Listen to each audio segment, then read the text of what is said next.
नमस्कार दोस्तों, गुरु online class YouTube platform पे आपका हार्दिक अभिनंदन, स्वागत है। आज अपना टॉपिक चल रहा है क्या, ट्रांसफार्मर का चल रहा है। ट्रांसफार्मर के भाग 10 करवा दिए गए, लेकिन बीच के अंदर प्रकार, इनके जो ट्रांसफार्मर के प्रकार चले थे, इनके अंदर एक टॉपिक रह गया था अपना, क्या 2-3 टॉपिक रह गए थे, उनको मैं क्षमा चाहता हूँ आपसे उनके लिए कि भाई मैंने बीच में वो ध्यान नहीं दिया और वो बोल गया। उसके बाद में आज अपने दोबारा से मैं वो बताने की कोशिश करूंगा।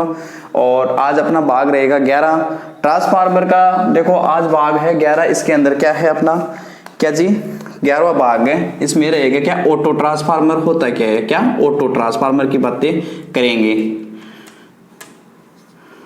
ऑटो ट्रांसफार्मर, ऑटो ट्रांसफार्मर क्या होता है। देखो भाई, ऑटो जो ट्रांसफार्मर है ये एक ही वाइंडिंग का ट्रांसफार्मर है। अगर मुख्य क्वेश्चन पूछा जाए आपसे तो ये ट्रांसफार्मर है, एक ही वाइंडिंग का ट्रांसफार्मर होता है। ये स्वप्रेरण सिद्धांत पे कार्य करता है। कौन से नियम पे, स्वप्रेरण सिद्धांत पे कार्य करता है, म्यूचुअल इंडक्शन सिद्धांत पे ये कार्य करता है। इंडक्शन सिद्धांत पे ये कार्यरत है, सेल्फ इंडक्शन सिद्धांत पे ये कार्य करता है। तो देखो यहां से ये कौन से नियम पे कार्य करता है, तो सिद्धांत की अगर बात करें इस ट्रांसफार्मर की, अगर सिद्धांत की अगर बात की जाए तो ये स्वप्रेरण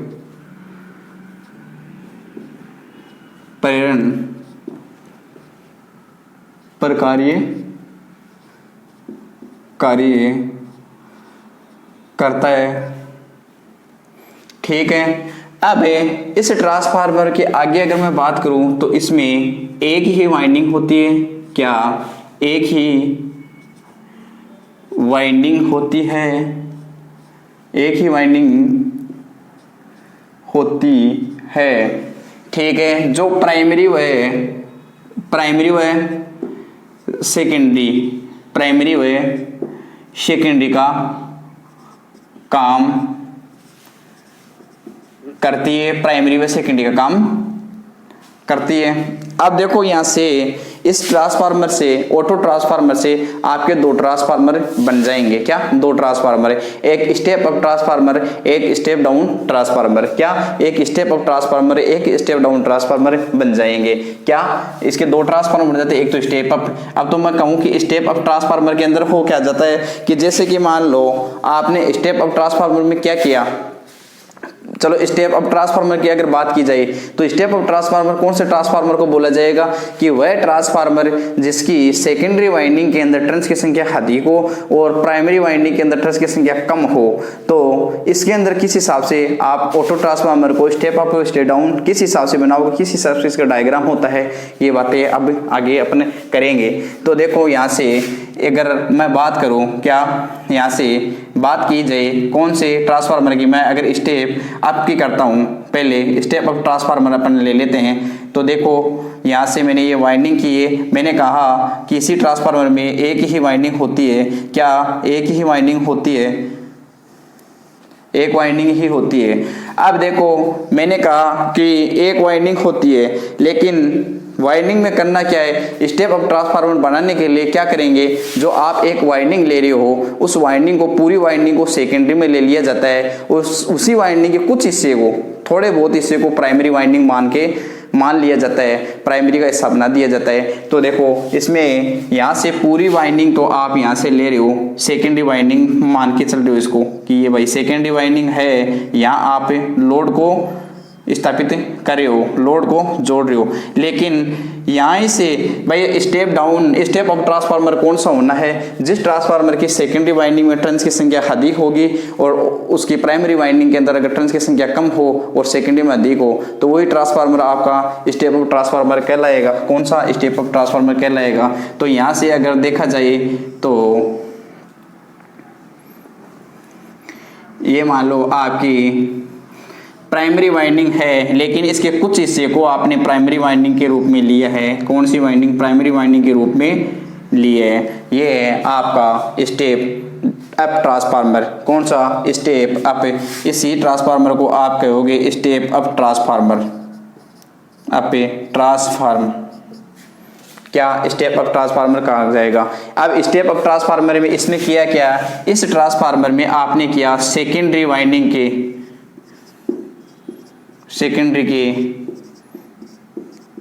टर्न्स अधिक व प्राइमरी के टर्न्स कम। देख लीजिए यहाँ से, यह आपकी सेकेंडरी वाइंडिंग है, इसमें पूरी ले ली गई, लेकिन कुछ एक अंश को आपने सेकेंडरी के प्राइमरी वाइंडिंग मान लिया, तो इसे कहते हैं क्या, स्टेप अप ट्रांसफार्मर। यहीं से एक डायग्राम और बन जाता है इसका, क्या, एक डायग्राम और बन जाता है। 2 नंबर डायग्राम कौन सा बनेगा, स्टेप डाउन का बनेगा। क्या, स्टेप डाउन को, स्टेप डाउन में क्या हो जाएगा कि भाई सीधी सी बात है, स्टेप डाउन कौन से ट्रांसफार्मर को कहोगे कि वह ट्रांसफार्मर जिसके अंदर, वह ट्रांसफार्मर जिस ट्रांसफार्मर के सेकेंडरी वाइंडिंग के अंदर अगर टर्न्स की संख्या आप कम रखोगे और प्राइमरी की अगर टर्न्स की संख्या अधिक रखोगे तो वो ट्रांसफार्मर आपका स्टेप डाउन ट्रांसफार्मर कहलाएगा। कौन सा, स्टेप डाउन ट्रांसफार्मर कहलाएगा।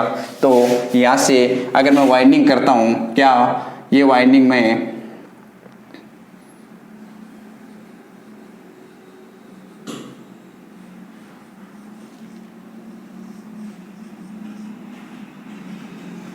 ये मान लो मैं पूरी वाइंडिंग को यहां से प्राइमरी वाइंडिंग मान के चलता हूं, पूरी वाइंडिंग को यहां अपन ने प्राइमरी वाइंडिंग मानी है, प्राइमरी के रूप में लिए है। ये कौन सी वाइंडिंग है, आपकी प्राइमरी वाइंडिंग है। लेकिन मैंने कहा कि इसी वाइंडिंग के एक ही वाइंडिंग होती है, लेकिन ये वाइंडिंग करती क्या है, 2 काम करती है, प्राइमरी का भी करती है और सेकेंडरी का भी करती है। इस ट्रांसफार्मर की सबसे बड़ी खासियत वाली बात है कि इस ट्रांसफार्मर में एक ही वाइंडिंग होती है जो प्राइमरी व सेकेंडरी का कार्य करती है। जो मैंने पहले लाइन में लिख दिया है कि एक ही वाइंडिंग होती है, वो एक ही वाइंडिंग होती है जो 2 हिस्सों में बढ़ जाती है, प्राइमरी और सेकेंडरी, प्राइमरी व सेकेंडरी। तो यहां से अगर मैं इसको कुछ हिस्से को मैं सेकेंडरी बना देता हूं, सेकेंडरी वाइंडिंग के रूप में ले लेता हूं, यहां मैं लोड लेके जा रहा हूं, तो ये वाइंडिंग आपकी सेकेंडरी वाइंडिंग हो गई और कुछ हिस्से में लिए, कम टर्न्स में लिए, तो ये ट्रांसफार्मर आपका हो गया ये स्टेप डाउन ट्रांसफार्मर है। कौन सा, स्टेप डाउन ट्रांसफार्मर है। इसमें किया क्या आपने, प्राइमरी में टर्न्स अधिक व सेकेंडरी में टर्न्स कम रखा गया है। ठीक है, यहाँ से ये बात आपके समझ में आनी चाहिए कि स्टेप ऑटो ट्रांसफार्मर के अंदर एक ही वाइंडिंग की जाती है जो प्राइमरी व सेकेंडरी का काम करते हैं। अगर प्राइमरी के टर्न्स की संख्या बढ़ा देते हैं और सेकेंडरी के घटा देते हैं तो स्टेप डाउन ट्रांसफार्मर हो जाता है। अगर आप प्राइमरी के टर्न्स की संख्या घटा देते हो और सेकेंडरी के टर्न्स की संख्या बढ़ा देते हो, वो स्टेप अप ट्रांसफार्मर होता है। यहाँ तक की बात आपके समझ में आनी चाहिए। बाकी आगे की बात करते हैं कि भाई इस ट्रांसफार्मर के अंदर जो ट्रांसफार्मर है इसका उपयोग कहाँ होता है। तो अगर मैं इसके उपयोग की बात करूं, उपयोग की बात की जाए आपकी, तो इसका उपयोग होता है जो अपने घर के अंदर स्टेबलाइजर होता है ना, उसके अंदर टर्न्स की, हाँ, ये जो आप करते हो, ये सेकेंडरी का हिस्सा प्राइमरी का हिस्सा लेते हो, ये टेपेड करते हो, यहाँ से टर्न्स निकाले जाते हैं। क्या टर्न्स निकाले जाते हैं, तो स्टेबलाइजर में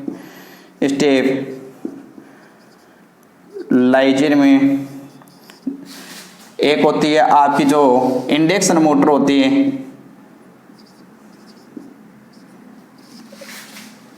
इंडक्शन मोटर की गति नियंत्रण में बूस्टर के रूप में भी आप इसका उपयोग करते हो। किसके, बूस्टर के रूप में भी आप इसका उपयोग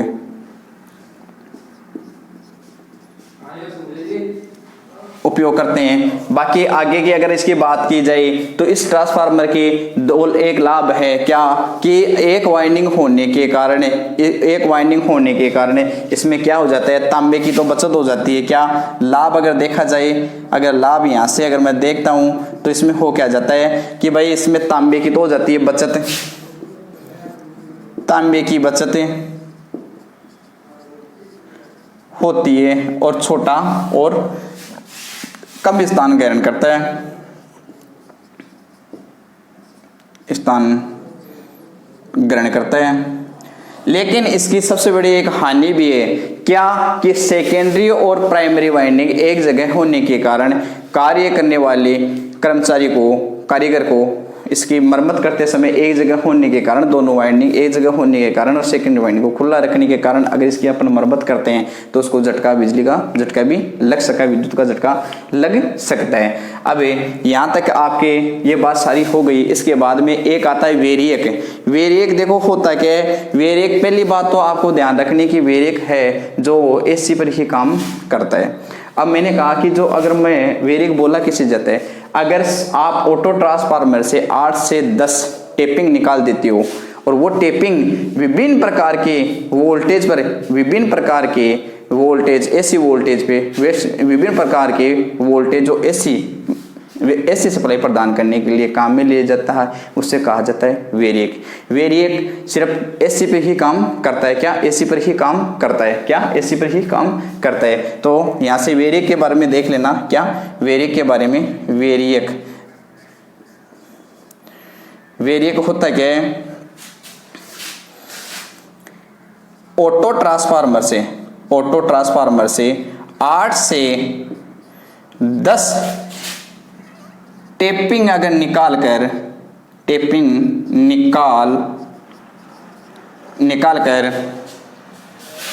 विभिन्न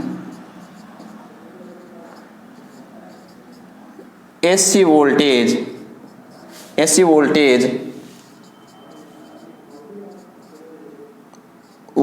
पर सप्लाई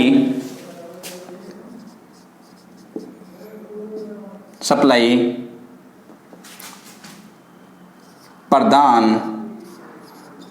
करता हो उसे वेरिएक कहा जाता है। क्या वेरिएक कहा जाता है कि आप ऑटो ट्रांसफार्मर के अंदर एक वेरिएक लगाए जाते हैं जिसके अंदर करते हो क्या, वो ये वाइंडिंग को करने के लिए, क्या ट्रांसफार्मर एसी पे काम करता है। ये भाई ऑटो हो चाहे कोई सा भी ट्रांसफार्मर हो, स्टेप डाउन हो, स्टेप अप हो, सिंगल फेज हो, 3 फेज हो, कोई सा भी ट्रांसफार्मर वो हमेशा एसी पे काम करेगा। पहली बात ये ध्यान ही रखनी है, क्वेश्चन आया था क्या कि ट्रांसफार्मर निम्न में से काम करता है, एसी के ऊपर, डीसी के ऊपर, एसी डीसी दोनों पे या इनमें से कोई नहीं। तो ध्यान ही रखना है एसी पे ही काम करता है, नहीं कि डीसी पे ट्रांसफार्मर काम ही नहीं करता है। अपने फर्स्ट क्लास जो सामान्य परिचय हुआ था उसमें मैंने ये बात भी बता दी थी कि भाई ऑटो ट्रांसफार्मर में से 8 से 10 अगर टेपिंग निकाल कर एसी की विभिन्न वोल्टेज पर, विभिन्न एसी वोल्टेज पर आप सप्लाई प्रदान करते हो, उसे वेरिएक कहा जाता है। क्या वेरिएक कहा जाता है? क्यों कि जैसे आपको स्टेप डाउन चाहिए, क्या अगर आपको स्टेप डाउन चाहिए तो वेरिएक के माध्यम से आप इन टर्न्स की संख्या क्या करोगे, प्राइमरी के तो बढ़ा दोगे, सेकेंडरी के घटा दोगे। अगर आपको स्टेप अप चाहिए तो वेरिएक के माध्यम से क्या करोगे, बार बार थोड़ी खोला जाता है इसको।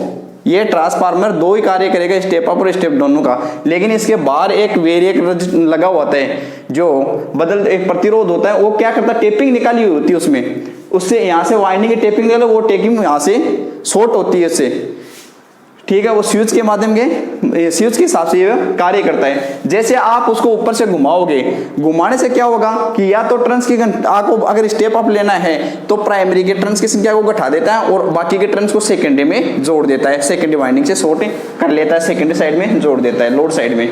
और अगर आपको स्टेप डाउन चाहिए तो उसको वापस आप घटा सकते हो, क्या टर्न्स को बढ़ाए और टर्न्स को वापस घटा सकते हो और प्राइमरी में जोड़ सकते हो उनको। यह होता है वेरिएक का काम। लेकिन सिर्फ वेरिएक कार्य करता है कहाँ, एसी पे। तो नोट डाल लेना एक बात है, ये बात, वेरिएक केवल एसी पर काम करता है डीसी पे तो ये रियोस्टेट का कार्य करता है। क्या? डीसी पर ये रियोस्टेट का कार्य करता है। डीसी पर ये रियोस्टेट का काम करता है। यहां तक की बात आपको समझ में आनी चाहिए। अब भाई आपने यहां से टेपिंग तो निकाल दी। अब टेपिंग निकालने के बाद में अगर आप वोल्टेज को, एसी वोल्टेज को निम्नतम से निम्नतम, अधिक या न्यूनतम से न्यूनतम देखा जाए, अगर आप 1 वोल्ट से अधिक घटाओगे या बढ़ाओगे तो उसके लिए आपको एक चाहिए, क्या? पोटेशियोमीटर। क्या? पोटेशियोमीटर। लेकिन पोटेशियोमीटर के बारे में एक बात ध्यान रखना, क्या पोटेशियोमीटर है आपका, पोटेशियोमीटर 5 से 10 एम्पियर, 5 से 10 एम्पियर धारा वाले वेरिएक पर ही काम करते हैं। अब ये पोटेशियो करता क्या है कि जैसे आप क्या करोगे, इसके वेरिएक के साथ में एक श्रेणी क्रम में एक पोटेशियोमीटर और लगा दोगे, जो क्या करेगा 5 से 10 एम्पियर तक की धारा वाले वेरिएबल रजिस्टर्स के साथ इसको लगाओगे। यहां तक की बात आपके समझ में आनी है। बस पोटेशियो के बारे में इतना ही ध्यान रखना है कि कितनी एम्पियर की धारा के, कितने एम्पियर तक की धारा वाले वेरिएक के साथ ये काम करता है। कितनी एम्पियर तक के? 5 से 10, और इसको लगाया जाता है श्रेणी क्रम में वेरिएक। इसको पोटेशियोमीटर को वेरिएक के साथ में श्रेणी क्रम में आपको इसको संयोजित करना होता है। ठीक है। वेरिएक कहाँ काम करता है? एसी के अंदर। वेरिएक में होता क्या है कि आप टेपिंग निकाल के अगर एसी के विभिन्न मान को बदलते हुए मान पर अगर एसी सप्लाई देता है, उसे वेरिएक आ जाता है। क्या? घटाने बढ़ाने वाली बात आ गई कि भाई आपको स्टेप अप चाहिए तो वेरिएक को घुमा करके आप स्टेप अप कर सकते हो। ट्रांसफार्मर स्टेप डाउन चाहिए तो आप इसको घुमा कर टर्न्स की संख्या घटा करके आप स्टेप डाउन भी इसको कर सकते हो। आज अपनी क्लास यहाँ तक हो गई है। बाकी बात करेंगे अगली क्लास के अंदर, जिसके अंदर बचे हुए शेष भाग लास्ट हो जाएंगे। कल 12वां भाग आपके सामने होगा। 13वें भाग के अंदर करेंगे ट्रांसफार्मर के क्वेश्चनों की बात। कुछ न्यूमेरिकल क्वेश्चन होंगे, स्लाइड नहीं होने के कारण आपको वैसी मुख्य चीजें यहाँ बता दी जाएगी। जय हिंद, जय भारत।